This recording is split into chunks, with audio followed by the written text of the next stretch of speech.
સુરત મહાનગરપાલિકાના લાંચિયા બાબુઓ ફરી એસીબીના હાથે ઝડપાયા છે। ફૂડ લાયસન્સ આપવા 45,000ની લાંચ લેનાર 1 લાખનો પગારદાર સહિત 2 અધિકારીને એસીબીએ ઝડપી પાડતા લાંચિયા અધિકારીઓમાં ફફડાટ જોવા મળ્યો હતો।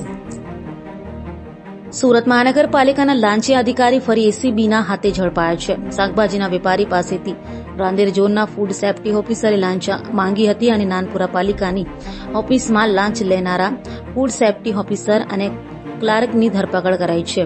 શાકભાજી વેપારીને ફૂડ લાયસન્સ આપવા 45,000 લાંચ લેનાર 1.5 લાખનો પગારદાર પાલિકાના food safety officer Hemen Gohil અને વહીવટી ક્લાર્ક ગુલામ યાસીન શેખને એસીબીએ ઝડપી પાડ્યા હતા।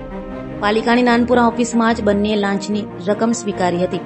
હાલ તો એસીબીએ લાંચિયાઓને ઝડપી પાડતા અન્ય લાંચિયા બાબુઓમાં ફફડાટ વ્યાપી ગયો હતો।